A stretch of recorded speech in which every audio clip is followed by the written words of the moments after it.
حدودو کې د امام ابو حنیفه او د نور علماو ترمن په دې کې اختلاف شته چې حدود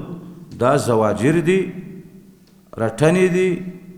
او د آخرت عذاب نه په معافیږي او کدا جوابر دي. جوابر دا مطلب چې دا حد قایم سنو د آخرت لپاره عذاب بیا نشته، ګناه یې ورژېده.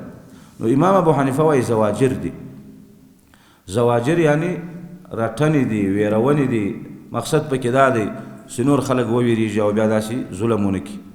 جوابر نه دي چې د دوی ګناه معاف سو او آخرت کې سزا نشته. امام صاحب دلیل په دې آیات وایي چې ګوره دا حد په دوی قایم سو، الله تعالی دا د دنیا شرمندګي وګڼله او جوابر نسول، په آخرت کې د دې لپاره عذاب عظیم دی. نو که جوابر وایي د آخرت عذاب بیا نه وایي. او نور علما چې دی هغه وایي چې یا حدود هغه جوابر هم دي، د آخرت سزا ورباندې نشته. دلیل د عباده حدیث وایي او مشهور حدیث د رسول الله سره د بیعت. نبی صلی الله علیه وسلم چې بیعت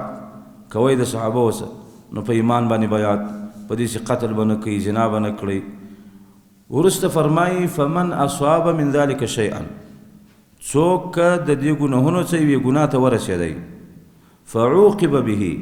او دته سزا په دنیا کې ورکول سوه فهو کفارة له، دا د دپاره کفاره ده. نو حدیث شریح شو چې د دنیا عذاب بیا نشته، د آخرت عذاب بیا نشته، دا کفاره سو. او که څوک د دې ګناهونو څه یوې ګناه ته ورسېدی او الله تعالی پرده په واچوله، نو فهو الى الله ان شاء عفا عنه وان شاء عذبه، دی د الله په مشیت کې دی کې په آخرت کې عذاب ورکوي او که معافي ورته کوله. نو هغه حدیث دا معلومیږي چې حدود جوابر دي، د آخرت سزا یې بیا نشته. یوازې قطاع الطرق د هغوی حد چې دی هغه جابر حد نه دی، ولی الله تعالی په آخرت کې عذاب عظیم ورته یاد کړی دی. او نور حدود چې کوم دي هغه جوابر دي، د آخرت لپاره بیا عذاب نشته. لیکن د دې عام قاعدې څخه قصاص هم راوځي. قصاص هم د ګناه رژونکی نه دی، ځکه دلته د قاتل د څو انسانانو حق طلب کو، یو د سړی سې مړ کو، بل دغه د قریبانو، او بل عام خلق وویرول، بل د الله حکم تر پښو لاندې کو. نو په قصاص سره د الله حق چې تر پښو لاندې کړی دا ګناه معاف سو. د مړي د ورثو حق هغه واخیستل سو، هغوی د قصاص ځینې واخیستی، خو لیکن د مقتول حق خو ورپسې پاته دی. نو احادیثو کې راځي نبي صلی الله علیه وسلم فرمایي چې مقتول به دا قاتل تر ګریوان نیولی الله ته پیش کړي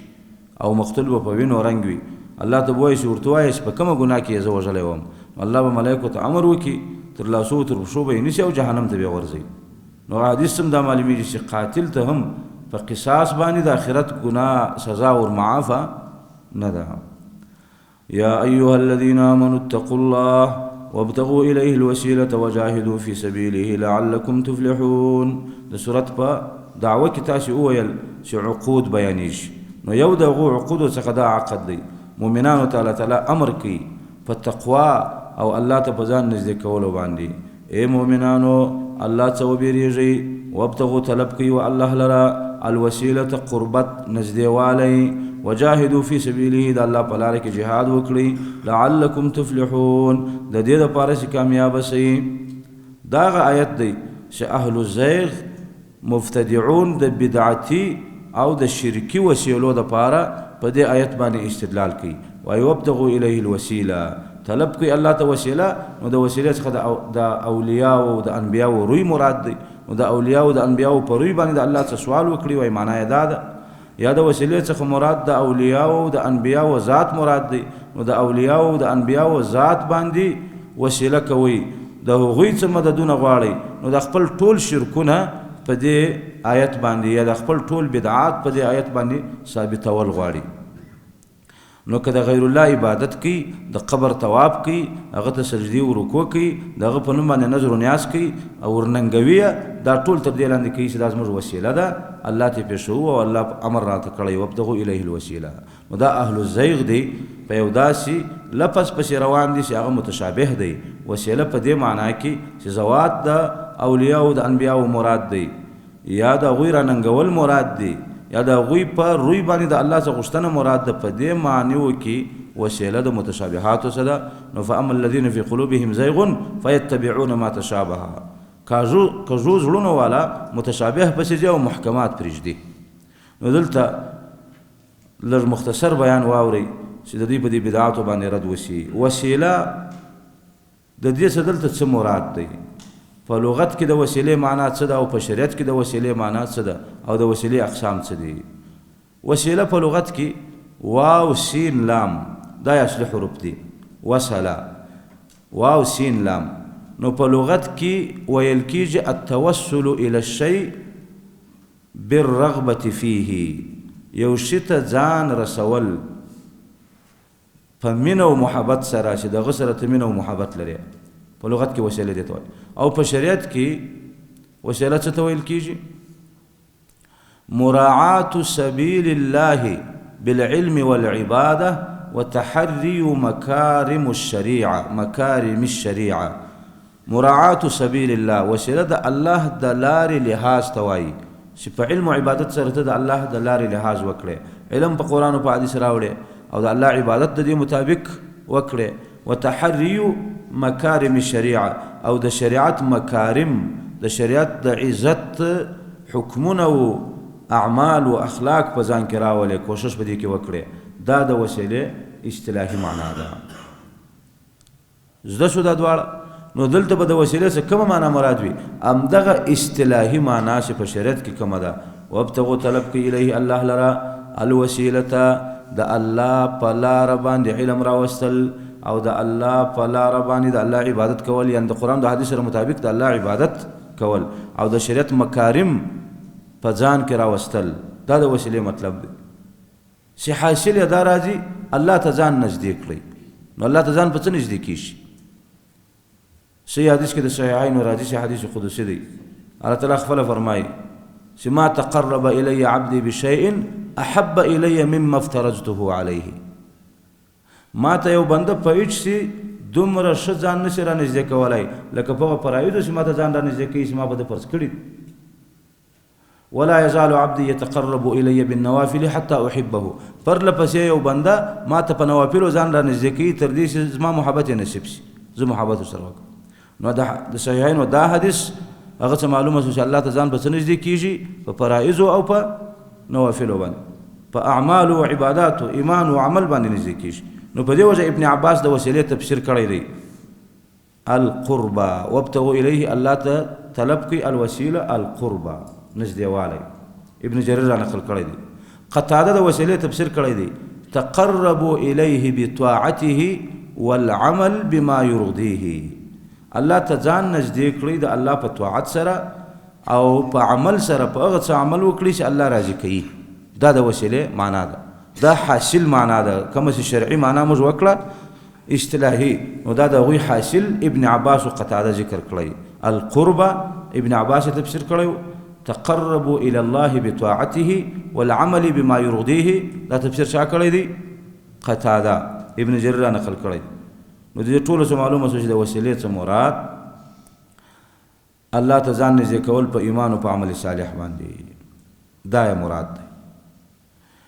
نو هغه معنا نه د مراد چې ذات د اولیاءو، روی د انبیاءو ځینې مراد شي. د دې قرائن واورئ چې دغه معنا مراد د کومه چې مخکې موږ وویله. یو خو د سلفو تفسیر دی، ابن عباس تفسیر کړی. ابن عباس هغه څوک چې نبی دعا ورته کړې وه چې یا الله علمه الکتاب، قرآن ورزده او د نبی دعا قبوله وه. نو دغه تفسیر ټیک دی. دوم دغه آیت سر و پایه دلیل دی. په سر کې الله تعالی اتقوا الله وایي، په پای کې وجاهدوا فی سبیله وایي، په منځ کې وابتغوا الیه الوسیله وایي. نو معلومه ده چې د وسیلې څخه دغه تقوا مراد ده، د وسیلې څخه دغه جهاد فی سبیل الله مراد دی. طلب کوي الله لره ځان نږدې کول په تقوا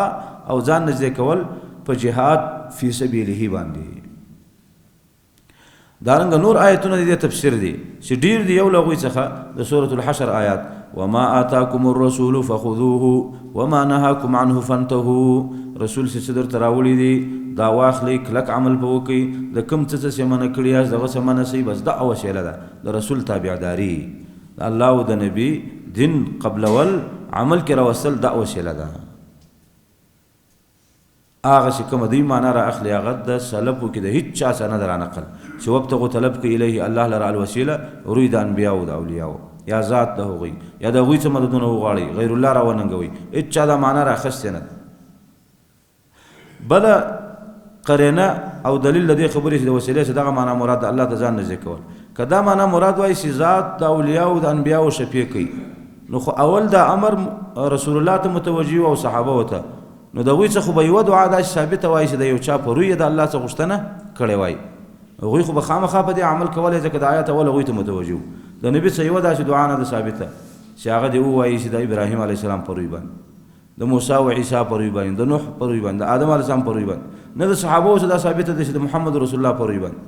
دا دعاګانې د هغوی ته ثابتې نه دي نو دلیل شو چې دغه ترجمه غلطه ده کومه چې دوی یې کوي اوس د وسیلې اقسام دوه قسمه د وسیله یو ته شرعي وسیله وایي او بل ته غیر شرعي وسیله شرعي وسیله یعنې روا توسل هغه څو صورتونه لري پنځه شپږ یو دا چې د الله په نومونو او په صفتونو سره توسل وکړي په دې باندې الله امر کړی دی ولله الاسماء الحسنى فادعوه بها الله لره ښایسته نومونه دي په دې راوبولئ الله نومونه او صفتونه الله ته وسیله کوي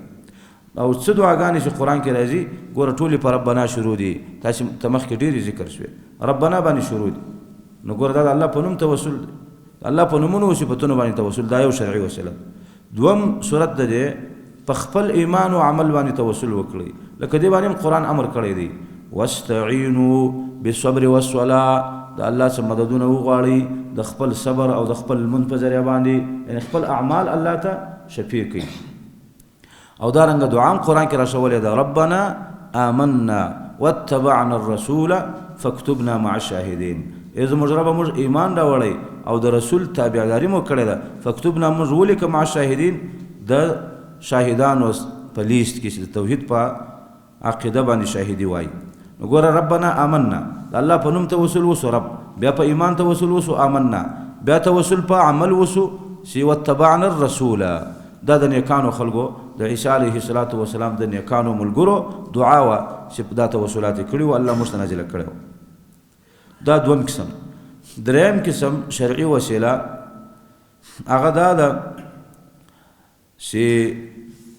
صالحانو خلکو ته سړی ووایي نیکانو خلکو ته چې هغه ژوندي دي ورسې ورته وایي چې ما ته دعا وکړه لکه دا آیات مخکې تاسو ته تیر شو دا توسل هم جایز و ولو انهم اذ ظلموا جاءوك فاستغفروا الله واستغفر لهم الرسول لوجدوا الله توابا رحيما اے نبی که دا منافقین راغلی وای تا ته په داسې حال کې چې ته ژوندی یې که دا تا ته راغلی وای او معافي یې د الله سم غوښتې وای او تا هم دعا ورته کړې وای نو دوی به الله موجود کړی وای توابا رحیما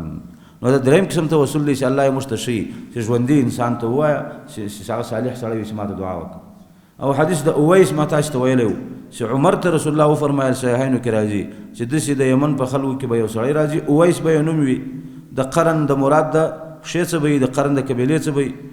او علامه به یې دا وي چې د مور سره به ډېر احسان کوونکی او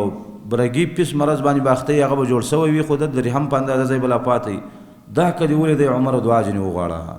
نو ګوره صالحانو خلکو ته ویل چې ما ته دعا وکړه دا هم جایز توسل شو قرآن هم امر په وکړی او حدیث کې نبی امر په وکړی نو عمر به بیا له اویس دعاګانې طلبولې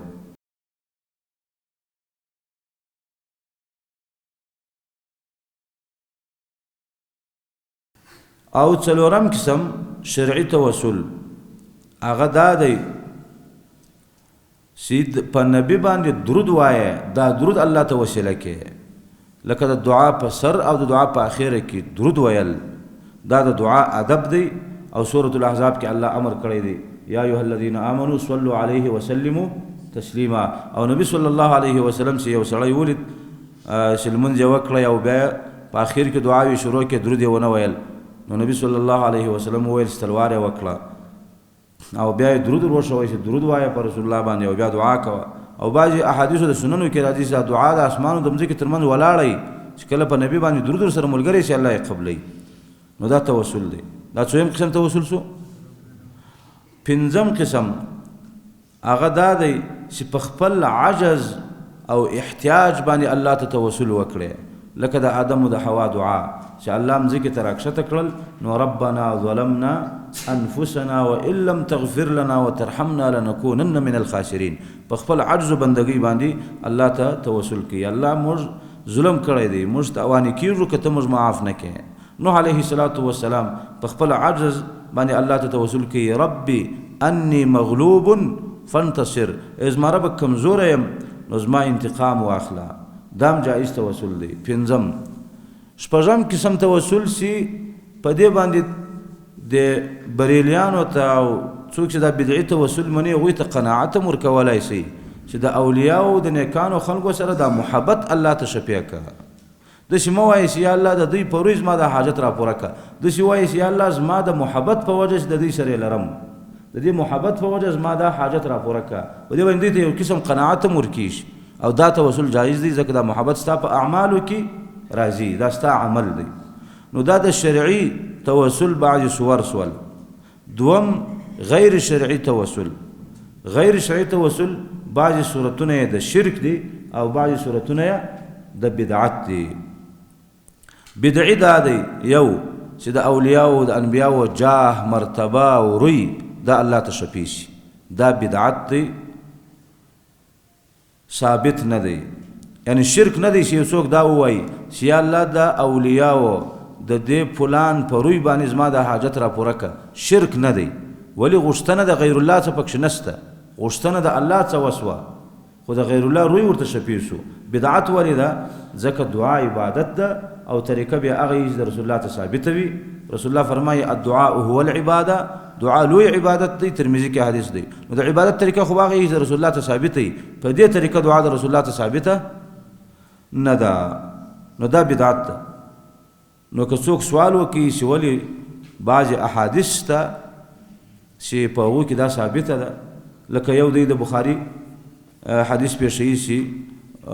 عمر رضی الله تعالی عنه چې استسقا کوله نو عباس یې راوستی او دا به وویل چې اللهم انا كنا نتوسل بنبیک یا الله مخکې به موږ ستا په نبي توسل کوئ نو اوس هغه نسته دغه په اکا باندې موږ توسل کوو نو دا د خو د اولیاو رویا د شفیع نو د دې جواب هغه دا دی چې دا شرعي توسل و غیر شرعي توسل نو په روی د عباس توسل نه دی کړی په دعا د عباس توسل کړی دی ولی دغه حدیث بخاری کې راغلی مختصر ابن حجر رحم الله فتح الباری کې مکمل راوړي نو عمر عباس ته وویل چې دعا وکړه عباس لاسونه پورته کړل او دعا یې شروع کړه چې یا الله زموږ تندي ستا په لاس کې دي زموږ د ګناهونو د وجې دا باران بند دی الله په موږ باندې رحم وکړه موږ توبه باسو باران وکړه عباس دعا کړې د عمر د عباس په دعا توسل وکړی خو مخکې موږ وویل چې شرعي دی بل د بخاری دا مختصر لفظ هم په دې دلالت کوي چې دا د عباس په دعا توسل و دغه په وجه او په روی باندې توسل نو ولی عمر دغه توسل په عباس مشابه کو لغه توسل سره چې په چای کوي په نبی اللهم انا كنا نتوسل بنبيك مخکې موږ په نبی توسل کوي اوس دغه په اکا باندې کوو نو دا مشابه کو دغه توسل سره په نبی کوي په نبی دې څنګه توسل کوي په همدغه صحیحینو کې حدیث دی چې نبی ته ول دعا وکړه رسول الله په منبر باندې ناست دی یو اعرابي رالی بخاری او مسلم کې دا حدیث دی منبر باندې رسول الله ناست دی یو اعرابي رالی او یې ویل چې یا رسول الله قحطي ده مالونه هلاک سو دعا وکړه الله په موږ باندې باران وکړي ګوره په دعا یې توسل کوئ د نبي کې د نبي په روی توسل کولی نو خو مسجد ته د راتلو ضرورت نه په کور کې به ویلی وای چې د نبي روی زه شفیع کوم نبي ته رالی دعا یې ځینې طلب کړه رسول الله دعا شروع کړه لمونځ تمام سوی نه و چې وریځه پیدا سوه او صحابه کورو ته نه وتللي چې تیز باران شروع سو تر بلې هفتې پورې باران کېدی بلې جمعې پورې بله جمعه بیا هغه سړی رالی رسول الله په منبر دی چې یا رسول الله لارې بندې شوې اوبه ډېرې راغلې دي دعا وکړه چې الله تعالی یې ودروي رسول الله دعا وکړه چې یا الله شاوخوا باندې ووروه موږ باندې مه وروه ګوره د نبي په دعا یې توسل کوئ او عمر دا ویل چې یا الله مخکې به موږ په نبي توسل کوئ اوس یې په عباس کوو نو معلومه ده چې د نبي په دعا اوس د عباس په دعا باندې کوو بل د دې حدیث دا معلومیږي د عمر د دې حدیث ته چې په ذات او په روی توسل نه کوئ ولې که په ذات او په روی توسل کولی نو نبي د وفاته بعد هم دغه ذات په قبر کې پروت و روی یې دغه څه وروسته هم الله ته ګران و نو خو ویلې به وایي عباس یې څه دپاره راوستی دا چې دعا به کړې وای په خپلو ځایونو کې چې د نبي په روی باندې باران وکړه معلومه ده چې په دعا وه او نبي اوس ژوندی نه دی چې هغه ته دوی ووایي چې دعا وکړه. عباس ژوندی دی اکایه چې د نبي سره د قرابت تعلق دی او مشر صحابي و نو هغه ته یې وویل چې دعا وکړه. دوی بل دلیل هم د بدعي توسل دپاره پیښوي. نو که د هغه سوال در باندې وشي لکه حدیث د عثمان ابن حنیف چې ضریر البصر و نابیناو، حدیث صحیح دی خو لیکن دوی تحریف پکښې کوي. عثمان ابن حنیف رالی یو نابینا رالی نبی صلی الله علیه وسلم ته وایي چې یا رسول الله دعا وکړه چې الله سترګې را جوړې کړي. رسول الله وایي ان شئت دعوت و ان شئت صبرت فهو خیر لك. که غواړې دعا به وکړم او که صبر کوې صبر تعالی را خیر دی. ولی حدیث صحیحینو کې راځي چې سترګې الله د چا څخه اخیستي نو عوضته منهم الجنه، الله وایي جنت په عوض کې ورکوم. نو صبر دی خیر دی. نو ده وویل چې یا رسول الله دعا راته وکړه. نو نبی صلی الله علیه وسلم ورته ویل ټیک ده ته ورسه اودس تازه کړه، ښه کامل اودس اوداسه څخه وروسته دا دعا ووایه چې اللهم إني أتوجه إليك بنبيك محمد النبي الرحمة، إني توجهت بك إلى ربي في حاجتي هذه لتقضى اللهم فشفعه فيا. حدیث مکمل دومره دی. خو بدعتیان سره اخلي د خپل مسلې د اثبات لپاره دا اللهم فشفعه فيا د اخیر ځنې کټ کی، ولې خو په اخیر کې د بیرته ملامتي شي نو دا سره راواخلي په هغه متشابه باندې دلیل وایي ګوره نبي ورته ویل چې دا دعا وکړه چې اللهم إني أتوجه إليك بنبيك محمد النبي الرحمة، یا الله زه تا ته توجه کوم ستا په نبي باندې چې هغه نبي د رحمت دی محمد دی صلی الله علیه وسلم. إني توجهت بك إلى ربي، ای محمد صلی الله علیه وسلم زه په تا سره توسل کوم خپل رب لره زما په دې حاجت کې لتقضا چې دا حاجت مې پوره شي تر دغه ځایه پورې وایي. او اخري جمله ځینې کټ کې دا د هغه چا عمل وي چې په قرآن او حدیث پوره ایمان نه لري. په دې وجه د اخري جمله ځینې کټ کوي چې مذهب ته یې تاوان ونه رسېږي. نو دلته اهل الزیغ کژو زړونو والا په دې مجمل لفظ باندې تمسک وکړي چې إني توجهت بك إلى ربي، یا اللهم إني أتوجه إليك بنبيك. په دې با باندې چې په نبي داخله ده دا متشابه دی په دې کې چې ذات د نبي مراد دی که دعا د نبي مراد ده. تشریح خو دلته راغلی نه ده. دا احتمال هم لري چې یا الله توجه کوم تعالی په ذات د نبي، ای نبی ستا په ذات رب ته توجه کوم. دا احتمال هم لري چې د دې بدعت به ثابت شي. او دا احتمال هم لري چې زه توجه کوم یعنی بدعائک ستا په دعا سره خپل رب ته توجه کوم. اللهم إني أتوجه إليك بنبيك يعني بدعاء نبيك، ده نبي په دعا ته توجه کوم. دا احتمال هم لري. نو دا خو احتمال یې پیدا کو. اذا جاء الاحتمال بطل الاستدلال، احتمال چې راشي استدلال باطل دی. اوس موږ چې د خپل احتمال را اخلو چې دعا د نبي مراد ده دلیل لرو او دوی چې خپل تحریف سوی ترجمه را اخلي چې ذات د نبي مراد دی روی د نبي مراد دی دلیل نه لري. موږ کوم دلیل لرو؟ د دې حدیث په اخیره کې چې نبی ورته ویل چې بیا دا ووایه چې اللهم فشفعه فيا، یا الله د دعا زما په باره کې قبوله کړه، یا الله د نبي دعا زما په باره کې قبوله کړه. واجحسو فشفعه فيا چې دلته مخکې دعا پټه ده. إني توجهت إليك بنبيك يعني بدعاء نبيك، ورست إني توجهت بك يعني بدعائك. واضح شو؟ نو دا هم د دې لپاره دلیل نشي کېدای. دریم دلیل دی پیښوي حدیث د مسند احمد کده ابن ماجه حدیث دی. دغه الفاظ پکې دي چې رسول الله وایي څوک د کوره راوځي مسجد ته د لمونځ دپاره او بیا داسې دعا وکړي چې اللهم إني أسألك بحق السائلين عليك وبحق ممشاي هذا فإني لم أخرج من بيتي أشرا ولا بطرا ولا رياء ولا سمعة ولكني خرجت اتقاء سخطك وابتغاء مرضاتك. داسې دعا تر پایه پورې لږ نور الفاظ هم پکې دي. داسې دعا په دې حدیث کې رانقل شوې ده چې رسول الله وایي څوک د کوره راوځي او دا ووایي چې یا الله زه له تا ته سوال کوم بحق السائلین علیک، د دعا کوونکو په حق چې په تا کوم حق لري، وبحق ممشای هذا او زما د قدمونو په حق زه له تا څخه سوال کوم ځکه زه د کوره نه یم راوتلی په ظلم و تکبر، د کوره نه یم راوتلی په ریا او سمعت، بلکې ستا د غضب څه د ځان ساتنې او ستا د رضا د حاصلولو په نیت باندې راوتلی یم. او په اخر کې دا دي چې یا الله زما ګناهونه چې دي را معافې که. نو حدیث کې دا راځي چې رسول الله فرمایي او یا زره ملایک به دلته دعاګانې شروع کړي چې یا الله ګناهونه یې ور معاف کړه. په دې باندې استدلال کوي چې ګوره بحق السائلین، بحق السائلین د الله څخه دعا غوښتل کېږي، نو توسل به ثابت شو. جواب دا دی چې دا حدیث ضعیف دی. امام البانی هم ضعیف بللی دی، شعیب الارنؤوط هم ضعیف بللی دی، دا ثابت نه دی. خو که صحیح هم سی صحیح، نو دلته مراد حق د بندگانو، روی د بندگانو نه دی. حق السائلین علیک څخه مراد هغه وعده ده چې الله کړې ده، وقال ربکم ادعوني استجب لكم. ستاسې رب وایي چې ما در وننګوئ زه ستاسې دعا در قبلوم. حق سائلین څه د الله دا وعده مراد ده. او بحق ممشایه په خپل عمل توسل دی. نو دا حدیث مطلب دا شو که ثابت شي چې یا الله زه ستا هغه وعده دغه وعدې پر وي چې دغه آیت دی چې وقال ربکم ادعوني استجب لكم، او زما د دې عمل په وجه چې د کور څخه مسجد ته راوتلی سوال کوم چې زما ګناهونه را معاف کړه، نو دا خو شرعي توسل سو، د الله په وعده توسل سو. دا وعده د الله صفت دی، مخالفت نه پکې کوي. د الله په صفت توسل سو او په خپل عمل باندې توسل سو. نو دام د دې لپاره دلیل نشي جوړېدلی. واضح دا سوه چې بدعي توسل ثابت نه دی. نو دا غیر شرعي توسل یو صورت دا دی چې دا بدعي توسل چې د اولیاء او د انبیاء روی او د هغوی حق الله ته شفیع کړي. د دې توسل د رد دپاره بل د سورې نجم د آیت واوري وان لیس للانسان الا ما سعى. د هر چا روی دغه دپاره دی، د هر چا عمل دغه دپاره دی، بل ته یې پیدا الله وایي نه رسېږي، نو دغه په روی ته د الله ته سوال نشي کولی. دوم صورت د غیر شرعي توسل هغه دا دی چې څوک قبر ته راځي او د هغه په خوا کې دعا کوي په دې عقیده باندې چې دلته دعاوې قبلیږي، نو دا هم بدعي دی. ولې غوښتنه د الله څخه کوي، خو لیکن عقیده کې خطا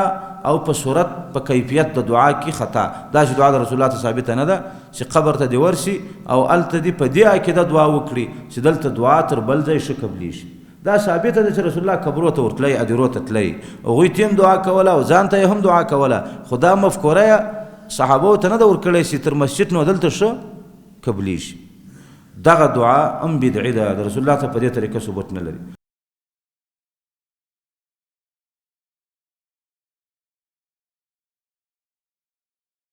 دریم صورت د غیر شرعي توسل هغه دا دی چې قبر ته ورشي او هلته مړي ته ووایي چې ته دعا وکړه او زما حاجت الله ته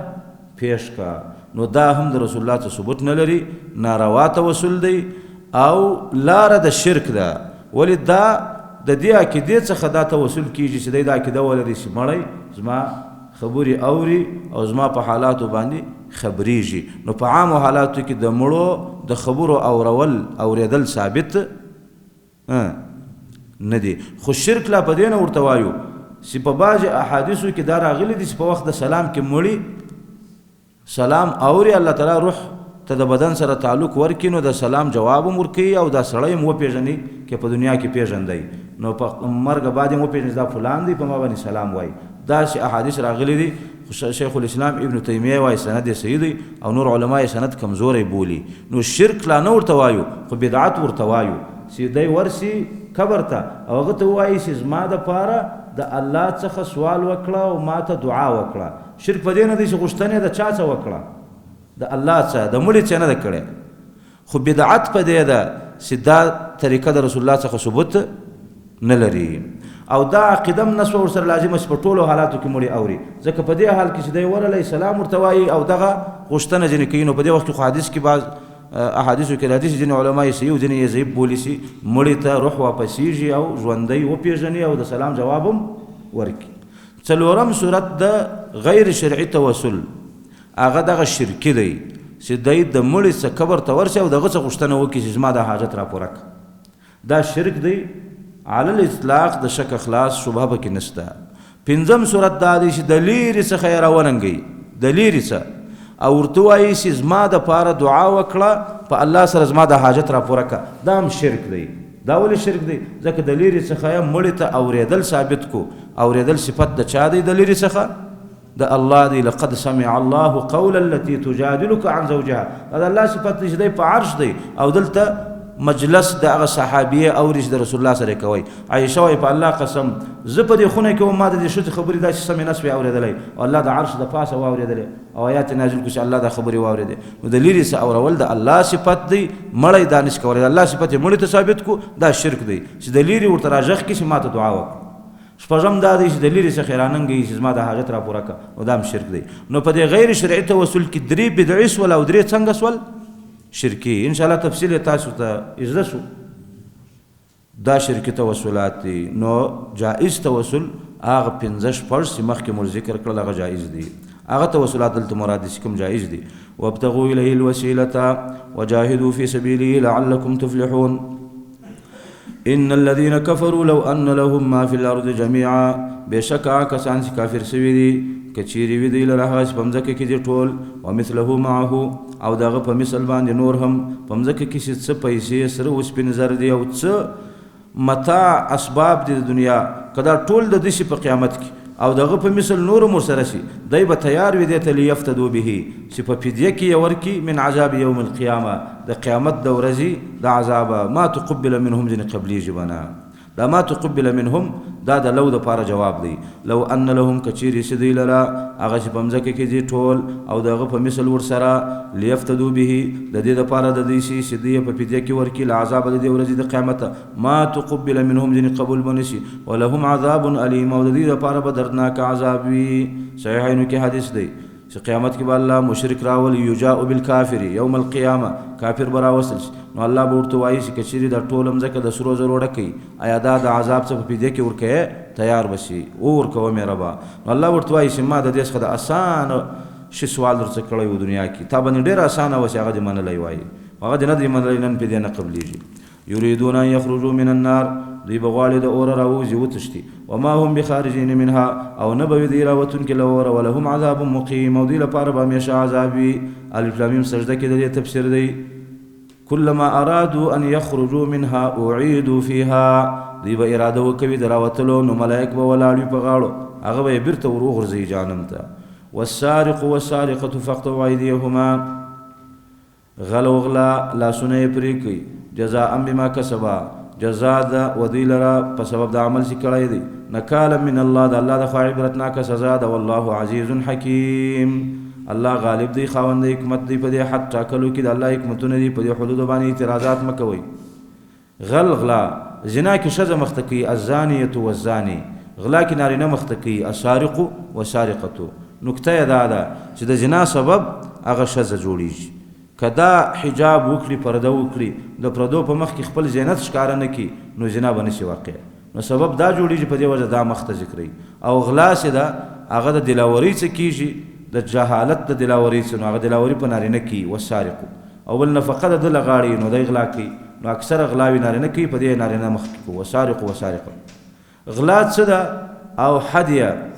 د غلا تعریف اخذ مال الغیر محترما من الحرز خفیه دا د غلا تعریف دی د بل مال اخیستل په داسې حال کې چې دا مال محترم وي په اسلام کې قیمت لري او خفیه په پټه باندې من الحرز د محفوظه ځای څخه اخیستل دا د غلا تعریف دی نو کله چې حد ور باندې راځي شرایط یې څه دي له دې تعریف څخه معلومه شو یو شرط دا دی چې دا مال به وړی که کور ته راوښتی و او مال یې وړی نو بیا لاس نه پرې کېږي دوم دا شرط دی چې مال به محترم وي که مال داسې مال وسي په اسلام کې د هغه قیمت نه لکه د ذمي کور ته واوښتی او شراب یې ځینې غلا کړو نو په دې باندې لاس نه پرې کېږي ګناه یې کړې ده خو لاس نه پرې کېږي ول دا شراب په اسلام کې محترم او ذو قیمت نه دي دریم شرط شمال به د غیر وي د به یې سپک شي نه نو که زوی د پلار غلا وکړه لاس یې پلار د زوی د مال غلا وکړه لاس یې نه پرې کېږي ولې یو د بل یې سپک شي څلورم شرط دا دی چې مال به یې د محفوظه ځایه وړی که د داسې ځای څه یوړی چې مال محفوظ نو یو چا د دکان دروازه خلاصه پرېښې دی کور ته تللی دی یو چا له دکانه شی حمله کړو نو دا باندې لاس نه پرې کېږي مسند احمد کې حدیث دی رسول الله فرمایي لا قطع فی ثمر معلق ولا فی حریصة جبل نه لاس پرې کول نسته فی ثمر معلق په هغه میوه غلا کولو کې چې په درختو باندې زړیږي باغ کې درخت دي میوې ور باندې راځړیږي یو چا په غلا باندې د یو درخت میوه یوړه نو په دې باندې لاس نه پرې کېږي ولې د محفوظ ځای څخه غلا نه ده کړې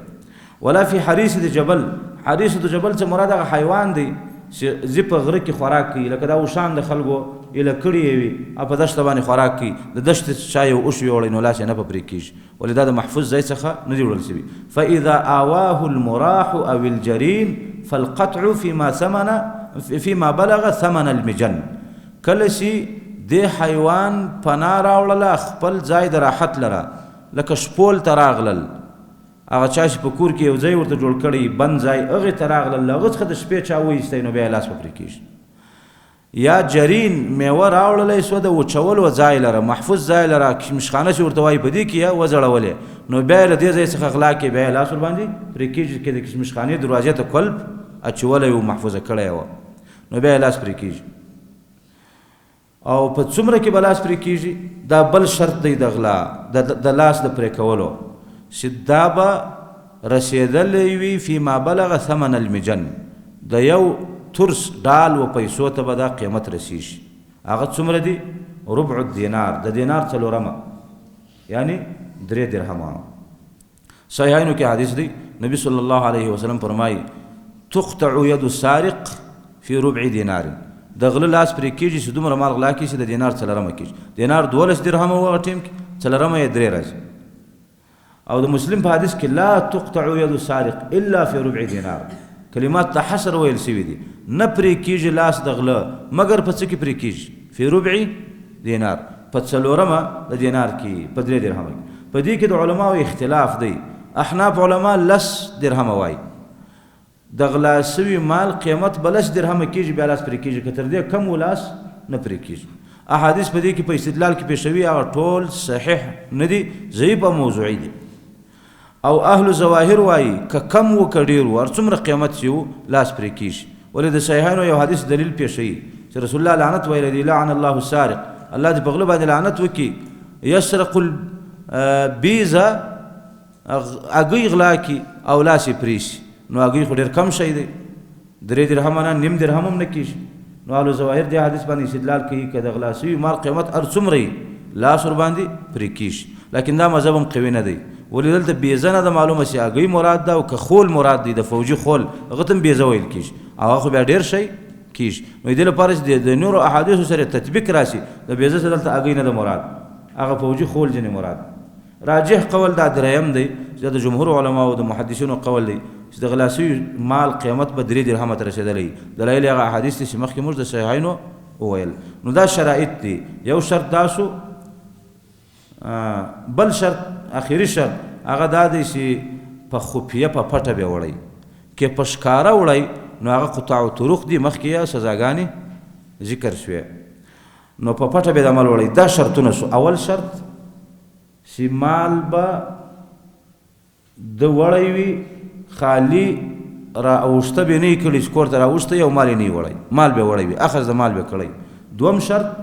چې مال به محترم وي قیمت والا وي دریم شرط د محفوظه ځای به وړی څلورم شرط مال کې به د خپله حصه او پنځم شرط قیمت به لري دا مال څومره نو په هغې کې دا 3 مذاهب وو راجح مذهب دا دی چې 3 درهم ته به د قیمت رسیږي او وروستنی شرط هغه دا دی چې په خفیه به وړی چې کله دا شرایط پوره شي نو بیا فقطعوا ایدیهما د دوی لاسونه پرې کوي قطع څه وخت باندې راځي که قاضي ته پیښ سو که قاضي ته پیښ سوی نو هغه د مال مالک معافي ورته وکړه او قاضي ته یې مسله یو نه وړه بیا لاس نه پرې کېږي صحیحینو کې یو حدیث راځي یو صحابي دی مسجد کې پروت دی نو څوک رالی د ده څادر دا یې غلا کړو نو دا ورباندې راویښ سو ګیرې کړو رسول الله ته یې بوتلی رسول الله امر وکړي چې لاس یې پرې کړه نو غول یا رسول الله په یو څادر کې ما ور معاف کو مې پرې کوئ رسول الله دا معافي به دې مخکې تر دې کړی وای چې ما ته دې راوستی نو معلومیږي که مخکې معافي وسوه او قاضي ته یې پیښ نه کړو معاف سو او که یې قاضي ته پیښ کړو بیا که دا صاحب د مال معافي هم وکړي بیا د ده لاس پرې کېږي ځکه دا یوازې د دغه مسروق منه د چاته چې غلا سوې ده دا لاس پرې کولې واجب د حق نه دی دا د ټولو مسلمانانو حق دی دا د عبرت دی چې نورو مسلمانانو مالونه محفوظ شي او بل دا د الله حق هم پکښې دی الله تعالی دې مال ته امان ورکړی و لا یحل مال امرئ مسلم د مسلمان مال نه دی حلال چې ته یې وشې مګر په یو ګناه له دې درو ګناهونو ګناهونه د نه دي کړي هغه خو هغه درې ګناهونه په دمو کې راځي چې د مسلمان وینه تویول نه ده روا مګر په یو ګناه له درو ګناهونو د مسلمان مال خوړل نه دي روا لا یحل مال امرئ مسلم الا بطیب النفس منه د مسلمان مال خوړل نه دي روا مګر هلته چې د زړه سره راځي وي نو الله تعالی په د مسلمانانو اموالو ته امن ورکړی دی قرآن کې حدیث کې قرآن کې مخکې آیات تیر شو لا تأکلوا اموالکم بینکم بالباطل په باطله طریقه یو د بل مال مخوري او حدیث کې دا دی لا یحل نه دی حلال د مسلمان مال مګر د زړه په خوښه نو چې امن ورکړی دی او د امن پورته کړی دی نو د قطع د ید کې د الله حق هم شته د نورو مسلمانانو حق هم شته نو که قاضي ته پیښ شي بیا مسروق منه د چا چې غلا سوی د معافي وکړي نو دغه معافي بیا اثر نه لري جزاء بما کسبا نکالا من الله لاس به د کوم ځای پرې کېږي د مړوند څخه دلیل دلته فقطعوا ایدیهما راځي په بل قرت کې فقطعوا ایمانهما نو ایمان هغه دوه تفسیره وکړل یو تفسیر چې راسته لاس به پرې کېږي اول دوم تفسیر دا به د کوع بند څخه او حدیث کې نبی صلی الله علیه وسلم چې عملا قطع د ید دا عملی کړی دی نو د بند څخه یې لاس پرې کړی دی کې بل غلا وکړه نو بیا به یې چپه پښه پرې کېږي کې درېیم ځل غلا وکړه نو بیا به یې چپه لاس پرې کېږي کې څلورم ځل غلا وکړه بیا به یې راسته پښه پسې پرې کېږي او بیا خو نو غلا کولی نه شي اطراف د بدن یې ټول له بینه ولاړل جزاء بما کسبا نکالا من الله والله عزیز حکیم دا مسله څنګه ده چې لاس بیرته پسې ور وګنډي په غلا کې لاس پرېږدو ډاکټران یې بیرته پسې یو ځای کولی شي نو دې کې راجحه دا ده اختلاف څه د علماو پکې څوک وایي هغه د حد جاري سو